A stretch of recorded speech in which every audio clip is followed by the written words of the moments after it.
안녕하세요. 여기는 마음의 책장입니다. 오늘도 한 페이지를 함께 넘겨보겠습니다. 여러분 혹시 이런 말 해보신 적 있으신가요? 내가 너 키울 때는 말이야. 이 말이 왜 관계를 멀어지게 하는지 저는 60이 넘어서야 알았습니다. 사랑이라고 믿고 했던 그 말이 사실은 관계를 멀어지게 했다면 어떻겠습니까? 오늘 그 한마디를 말씀드리겠습니다. 젊었을 때는 몰랐습니다. 경험을 나누는 것이 사랑이라 믿었습니다. 조언은 고마운 것이라 생각했습니다.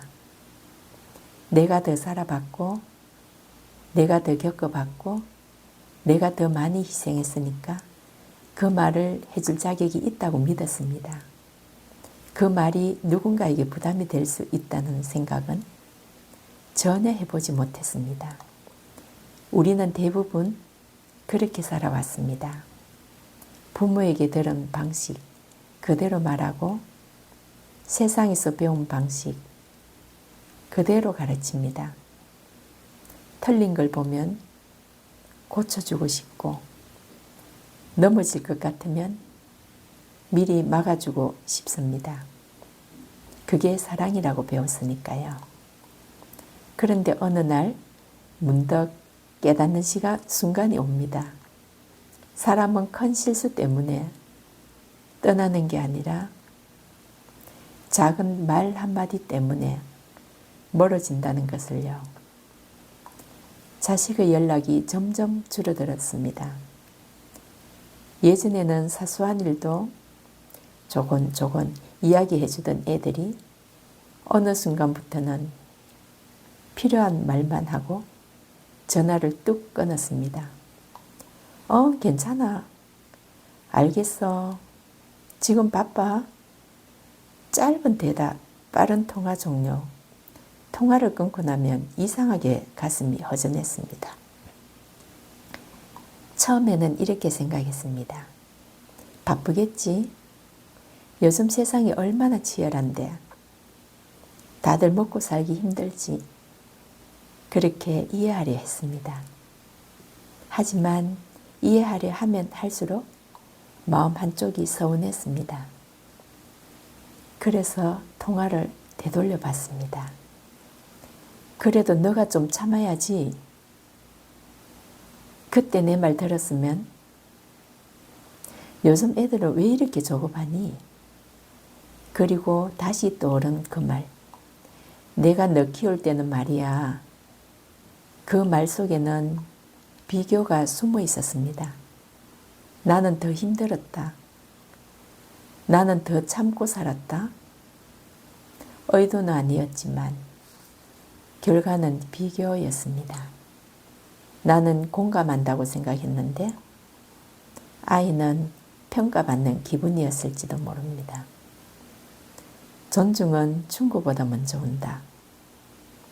이 문장을 읽었을 때 저는 한동안 책장을 넘기지 못했습니다.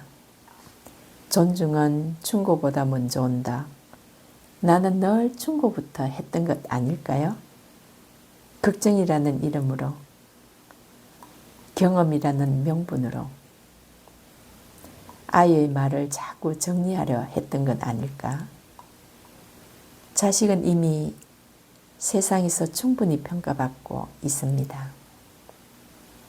직장에서 실적을 평가받고 사회에서 위치를 평가받고 주변 사람들과 끊임없이 비교됩니다.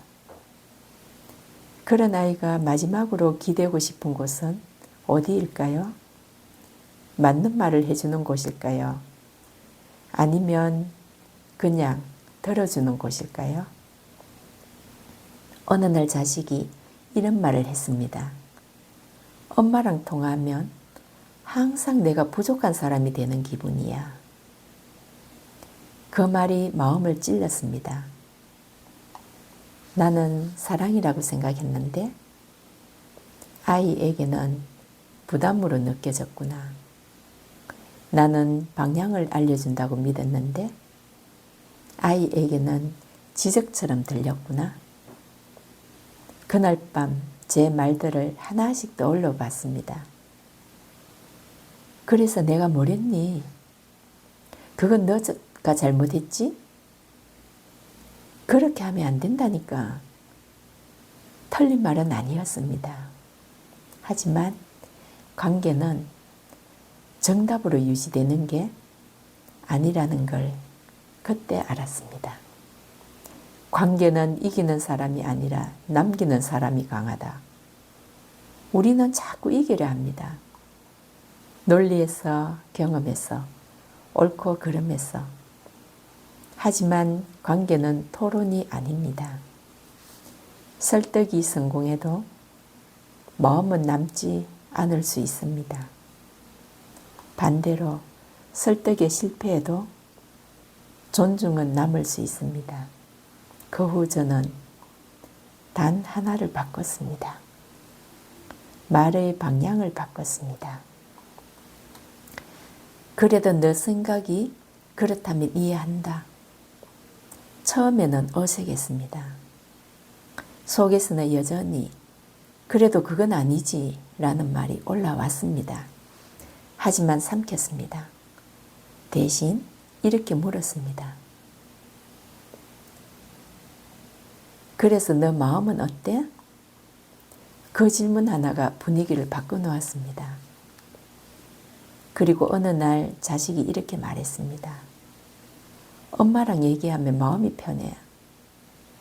그 한 문장에 오랫동안 풀리지 않았던 긴장이 풀렸습니다. 나는 많이 바꾸지 않았습니다. 조언을 줄였을 뿐입니다. 평가를 멈췄을 뿐입니다. 그런데 관계는 눈에 띄게 달라졌습니다. 나이가 들수록 우리는 말이 많아집니다. 경험이 쌓였기 때문입니다. 틀린 게 더 잘 보이기 때문입니다. 걱정이 앞서기 때문입니다. 하지만 나이가 들수록 말은 줄여야 한다는 것도 뒤늦게 배웠습니다. 지혜는 많이 말하는데 잊지 않고 필요한 순간에 멈출 줄 아는 데 있었습니다. 사랑은 증명하는 것이 아니라 느끼게 하는 것입니다. 우리는 종종 우리가 얼마나 해줬는지 설명합니다. 얼마나 참고 살았는지 이야기합니다. 그 모든 말은 사실이지만 사랑은 설명으로 전달되지 않았습니다. 사랑은 분위기로 전달되었습니다. 표정으로, 기다림으로, 한숨 대신 침묵으로. 여러분, 혹시 이런 생각 해보신 적 있으십니까? 나는 다 해줬는데 그 마음 이해합니다. 정말 많이 해주셨습니다. 참고 버티고 견디며 여기까지 오셨습니다. 하지만 해준 만큼 돌려받고 싶다는 마음이 커질수록 서운함도 커집니다. 관계는 계산으로 유지되지 않기 때문입니다. 60이 넘어서야 알았습니다. 사람을 잃는 가장 빠른 말은 틀린 말이 아니라 존중이 빠진 말이었습니다. 그리고 사람을 붙잡는 가장 빠른 말은 아주 단순했습니다. 그래, 너 생각도 이해한다. 그 말은 패배가 아니었습니다. 포기가 아니었습니다. 오히려 관계를 남기는 선택이었습니다. 여러분, 오늘 단 하나만 해보시면 어떻겠습니까? 조언이 떠오를 때 3초만 멈춰 보십시오. 그리고 이렇게 바꿔보십시오. 그래도 너가 힘들었겠다. 그 한 문장이 예상보다 큰 변화를 만듭니다. 인생의 후반전은 증명하는 시간이 아니라 남기는 시간입니다. 우리는 이미 충분히 애썼습니다. 이제는 옳은 사람이 되기보다 편안한 사람이 되어도 괜찮습니다. 말을 줄였더니 관계가 길어졌습니다. 이기는 말을 멈췄더니 사람이 남았습니다. 그리고 남은 사람과 나누는 대화는 훨씬 따뜻했습니다. 어쩌면 우리는 평생 정답을 말하는 법을 배워왔는지도 모릅니다. 하지만 인생의 마지막 장에서는 정답보다 온도가 더 중요했습니다. 그 온도가 관계를 지켰습니다. 오늘 읽어드린 이야기가 여러분의 지난 세월을 부정하려는 것은 아닙니다. 다만 앞으로의 시간을 조금 더 부드럽게 만들 수 있다면 그걸로 충분합니다. 사람은 이해받는 곳으로 돌아옵니다. 존중받는 곳에 머뭅니다. 그리고 편안한 사람 곁에 오래 남습니다. 여기는 마음의 책장입니다. 오늘 읽어드린 문장이 여러분 마음에 오래 남기를 바랍니다. 이 채널은 누군가를 비난하지 않고 조금 더 따뜻해지는 방법을 함께 찾습니다. 다음 페이지에서 다시 만나겠습니다. 감사합니다.